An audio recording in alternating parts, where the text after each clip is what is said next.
Hi everyone, my name is Robbie Ross and I am the Chief Security Officer at Converged Communication Solutions. Thank you very much for choosing to listen to my short presentation on my career and working in cybersecurity. I hope you enjoy it.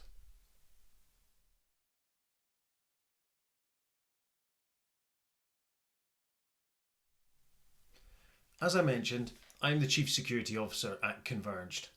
We are an independent internet service provider, telephony, IT support and cybersecurity specialist company, and we're based in Aberdeen and Inverness, albeit our work takes us all over Scotland. We're also a Cyber Essentials Plus assessor and a trusted partner of the Scottish Business Resilience Centre. So we provide all aspects of IT to businesses across Scotland, from their internet connection, networking, telephones, help desk support, and of course cybersecurity. We have around 30 members of staff who work in our company, ranging from network and system engineers to ethical hackers, business analysts, sales, human resources, and finance. I work in the cyber team, and my job is to help our clients stay cyber secure. So I engage with them and help them understand what the cybersecurity risks are to their company and make sure that they are doing everything they can to prevent themselves from being the victim of a cyber attack. My job is quite public in that I'm regularly giving presentations, not just to our clients but also at events and conferences. But this is actually one of the aspects of the job that I love the most, talking to people, helping people, educating them around cybersecurity. Some of the other services that we offer here at Converged include phishing tests, where we send test emails to staff to see if anyone clicks on them, as well as online cybersecurity training for staff.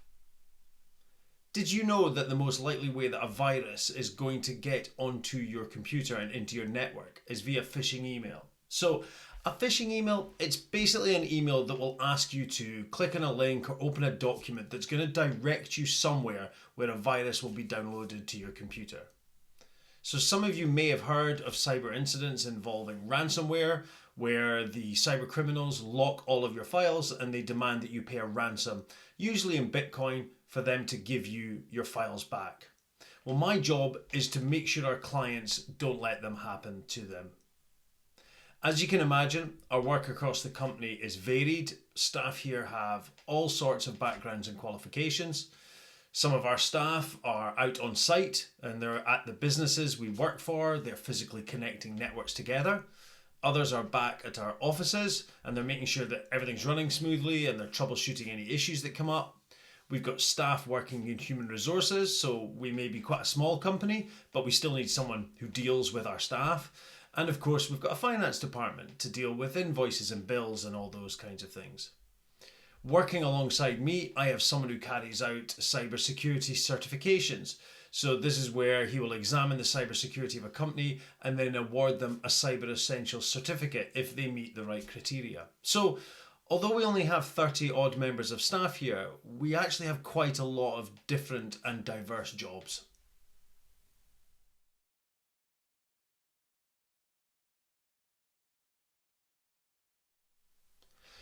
I went to Ellen Academy where I studied for 6 years and I am not going to lie, I was a very much middle of the road pupil. None of my teachers would have told you I was particularly academic. I definitely enjoyed school and I took part in a lot of other activities. I played the cello in the orchestra there and I also was heavily involved in amateur dramatics. In fact, doing amateur dramatics ended up actually being one of the most helpful things I studied due to the confidence it gave me to speak publicly, which, as you can see, is something I do on a fairly regular basis. As I made my way into 5th and then 6th year, I still didn't know what I wanted to do. I studied subjects I enjoyed, like English and history and modern studies, but I was very bad at subjects like maths and all the sciences, all of which I stopped studying after I left 4th year. I passed most of my exams, but none of them particularly convincingly, except for one. And in fact, it's probably fair to say the only reason I eventually got into university was I got an A in higher English, which, along with a couple of C's in some other subjects, got me a place at Robert Gordon University in Aberdeen to study public policy and management. So why did I choose that specific degree? Well, firstly, I'll be honest, it was one of the few courses I could get into that I was accepted onto. And as I didn't know what I wanted to do, even when I went to university, I felt the subjects I'd be studying would be handy going forward. So things like economics, management, and politics. University went a bit like school for me. I was good at some subjects, but not in others. One highlight for me was that I spent 4 months studying at the University of Aarhus in Denmark, which was a fantastic experience for me. I completed 4 years at RGU, getting my honours degree, but obviously as that came to an end, it was time for me to go and find a job.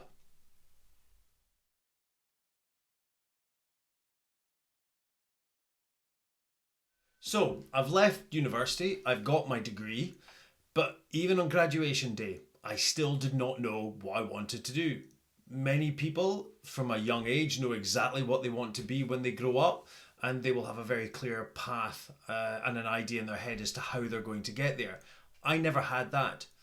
I assumed I would probably end up working in an energy company because growing up in northeast Scotland, it just appeared that that's what everybody did, that's where everybody went to work. But even if I was to do that, what would I actually do? What career did I want?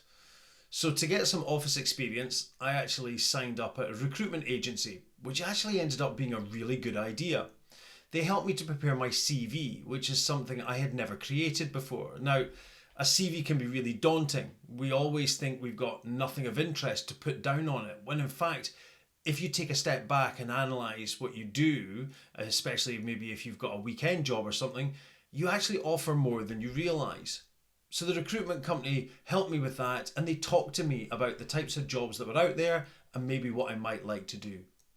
I actually ended up on a short-term contract working at that recruitment company before I eventually got that job in the energy sector, which I just assumed I would end up doing. That job was with Shell UK, but it was only a contract for 5 months. But the great thing was it got me working. It got me used to getting up in the morning, putting on work clothes, and heading into an office. I got the experience of working with new people in a business environment, deadlines, reports, meetings. All those things proved invaluable to me as I spent those few months working at Shell. When the contract came to an end, another recruitment company that I had registered with got me an interview with what was at the time called Grampian Police. I have no doubt that even in that short spell working for Shell, it had been really helpful in securing me not just the interview with the police, but eventually getting me the job.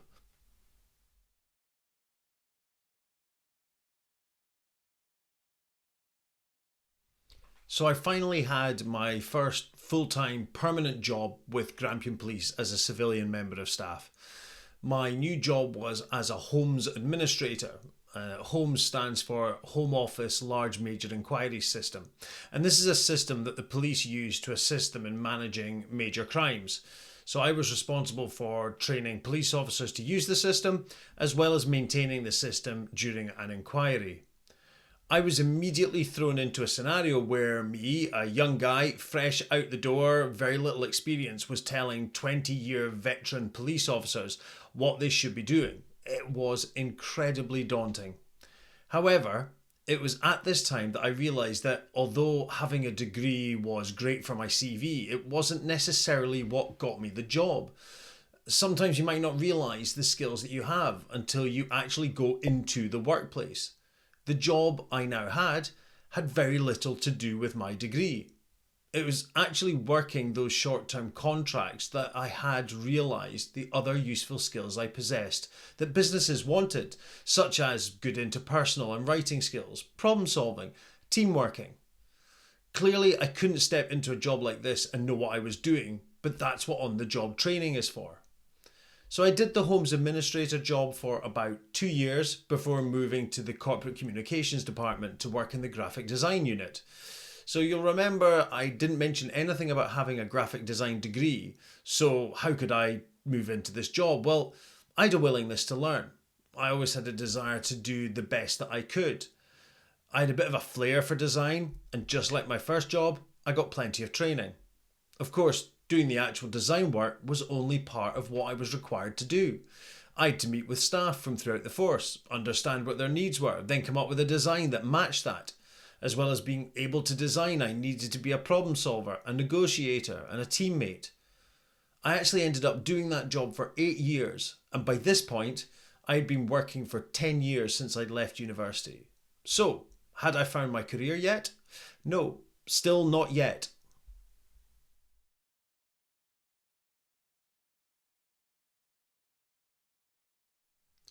As much as I really enjoyed graphic design, I realised it wasn't something I wanted to do for the rest of my life. However, I also knew I really enjoyed working for the police and I didn't want to leave the organisation, but it was definitely time for me to have a change of job. And it was a pretty big change as I applied to become a counter-terrorism security advisor, or CTSA. Now, you should also now be thinking, what skills did I possess having been a graphic designer for 8 years that meant I felt I could work in the field of counter-terrorism? Well, it's back to that same point that I made earlier. If you have a willingness to learn, if you can demonstrate good interpersonal skills and writing and teamworking and such like, you will go far. And just like my other jobs, there was plenty of on-the-job training. But the one thing that nobody can ever teach you is work hard, have a good work ethic. I was able to demonstrate transferable skills between being a graphic designer and the role of a CTSA, especially the ability to do public speaking, which was key to the job. So what is the job? What was and what is a CTSA? Well, first of all, there's a network of CTSAs across all police forces in the United Kingdom. They are coordinated by a unit called the National Counter-Terrorism Security Office, who are based down in London. And CTSAs provide help, advice and guidance on all aspects of counter-terrorism protective security to all manner of different businesses, from football stadiums and large arenas to shopping centres and energy sites. It was a terrific job. You get access to really interesting places and meet some very interesting people. What I really liked about the job was I felt like I was making a difference. The work I was doing was helping to keep businesses and people safe, which I was immensely proud of. Now, my job kept me pretty much to the northeast of Scotland. However, I did work on some working groups that met down in London, and I actually regularly travelled down there for meetings, which was great. The nature of the job means I can't speak a lot about what I did, but if you visit any place where lots of people come together in large numbers, I can guarantee you that a CTSA will have had some influence on the physical security around that place. However, it quickly became apparent to me that as important as physical security is, I realised that a cyber attack could bypass many of the measures that we were putting in place. Imagine being able to get into an organisation's security system and open locks, switch off CCTV cameras, switch off alarms, open gates. So I started to learn more about cybersecurity in my own time. I took advantage of free introduction to cybersecurity courses offered by organisations such as FutureLearn and the Open University, and I slowly started to introduce these into the work that I did on a day-to-day basis. I was a CTSA for 10 years, during which time Grampian Police became Police Scotland. By now, I realised that I had found a subject matter that I felt I could create a career out of: cybersecurity. Eventually, I got the chance to join the Cybercrime and Harm Prevention Unit, where my job was to educate businesses about cybersecurity. I travelled the length and breadth of Scotland doing this, including trips up to Orkney and Shetland. And clearly I did quite well in the job, as I was very lucky to be made Police Staff Member of the Year in 2019 for the work I had done. While I was out spreading the word about cybersecurity, I came across Converge Communication Solutions. I was fortunate to run a couple of events with them and their Chief Security Officer, and I must have done a relatively good job because when their Chief Security Officer moved on last year, they approached me to take over his job.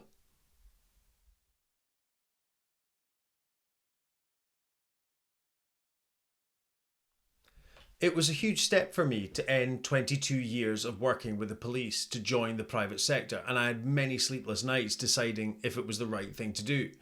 But I am incredibly glad that I did. So here I am, 23 years after leaving university, and I finally found my career. But I want to make it really clear. Please do not believe that it will take you 20 years to find the same thing. What I want you to take away from my journey is there are so many different ways your career can go, so many paths that you can go down. When I joined Grampian Police, I thought it would be a stepping stone to the private sector. I truly believed I would be gone in a year, maybe 2 at the most. And in the end, I did 4 different jobs across 2 decades. But each of those was completely different to the one before. However, the common skills that I used in each were the same: a willingness to learn, team player, a hard worker. And all of that has led me to this fantastic new career that I have with Converged. But I didn't have any of it planned out. Even as recently as maybe 6 or 7 years ago, I wasn't even really particularly interested in cybersecurity. The one thing I learned throughout this journey is qualifications can be great to have, but don't assume that if you don't get any, or don't get the ones that you necessarily wanted right away, that you can't end up doing a job that you will love.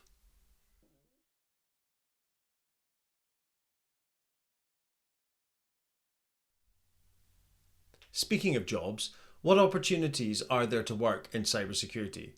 Well, I doubt there will be another sector that has as many jobs going as there is in cybersecurity. It is expected by this year there will be 3.5 million unfilled jobs in the cybersecurity industry around the world. Here in the UK alone, there are nearly 1,500 companies providing cybersecurity services, which is 20% more than there were last year and 75% more than there were just in 2018. So there are plenty of jobs out there and lots of work to go around. So what are some of these jobs? Well, you get information security analysts who monitor security systems to prevent cyber attacks. Ethical hackers who find ways to break into security programs to find the things that are wrong with them that the cyber criminals will then use to commit crimes. Forensic analysts who can extract digital evidence from various devices like laptops and smartphones and tablets that have been used in cybercrimes. There are security software developers, network engineers, security architects. And the thing about all these jobs is they are all available in different sorts of companies. So you can choose to work for big IT and tech companies, or you could work for a small business. And that small business could be like Converged, that offers IT and networking services, or a software development company. And don't forget the public sector either. If you like examining digital data, then why not become a forensic analyst in the cybercrime unit at the police? Regardless of which jobs you're interested in, they can all require different skill sets, with some more technical than others. But because there is a great shortage of people to fill them, there are lots of opportunities to learn on the job if you have the willingness.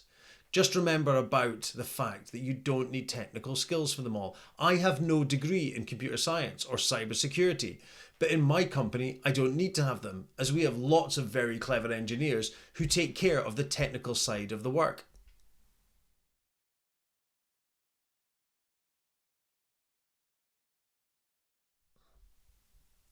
Last year, £1.7 billion was lost to cybercrime, and according to Action Fraud, those people most likely to be caught out are under 30 years old. We all live in a digital age where online shopping and online banking are the norm. We transfer money, we pay bills with a couple of clicks in an app on our smartphone. Unfortunately, the cyber criminals know that this is how we like to do things. They know that we live life online, that we want convenience and speed, and as such, we can be seen as an easy target. So I want to set you 3 simple tasks that I want you to do after you've finished listening to me. Did you know that there's a database of email addresses that have been found online as a result of a cyber attack or a data breach? Have you ever gone to see if your email address is on there? If not, I want you to visit haveibeenpwned.com and type in your email address and see what it says. If it has been found online as part of a breach, the website will tell you which sites it was found on. I would then recommend you immediately visit that site and change your password. Once you've done that, go back to the same website and I want you to click on the word passwords at the top of the web page. And in this box, I want you to type in one of your passwords and again see if it has been found in a data breach. Now, of course, that doesn't necessarily mean that the password has been associated with your account, but what it is telling you is that your password, the one that you use, is known to cybercriminals. You really want to have a strong, unique password for every online account that you have. You should never reuse a password on different accounts. So here's my 3rd task for you. I want you to visit howsecureismypassword.net. This website can tell you how secure your password actually is. It will show you how long it would take to crack. Now, you might be surprised how poor some passwords are. I recommend that you follow the National Cybersecurity Centre password guidance and use 3 random words to create a passphrase. Give it a go on the website and try and make it at least 15 characters long. For example, table, laptop, light. That's 18 characters. Once you've come up with this new passphrase, go and change one of your passwords to it. And make sure you tell your family and friends about these websites. They are incredibly useful. Cybersecurity is one of the most understaffed sectors in the world today, but don't forget that being cyber aware is also a highly sought after skill by employers.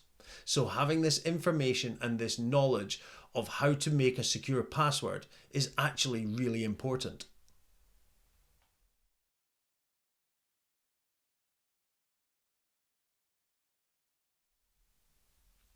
I've probably covered a lot of what I would want to say in my summing up, but just to reiterate, don't believe that if you don't get the grades that you wanted, that it means any career is closed off to you. Please do not worry about finding your career straight away. For me, I actually had to get into the workplace before I realised what skills I had to offer and what I actually wanted to do with them. And although it's taken me over 20 years to get to where I am today, I've loved every job that I've had, and I do not regret a single one of them, as I've learned skills in each of them that got me the job I now have. There's no doubt that the past 15 months have been incredibly difficult for everyone, and for all of you in particular, with your learning, studying and exams all interfered with. But there are still jobs out there, and there is one that is suited to all of you. I never thought that I would leave the public sector, and in fact, in March last year, I would have probably said that changing jobs in lockdown would be madness. But I did it, and although it wasn't as easy as it would have been under normal circumstances, it has gone really well. I wish you all the very best with your future studies and wherever your career takes you, and I hope you find a job that you enjoy. All the best.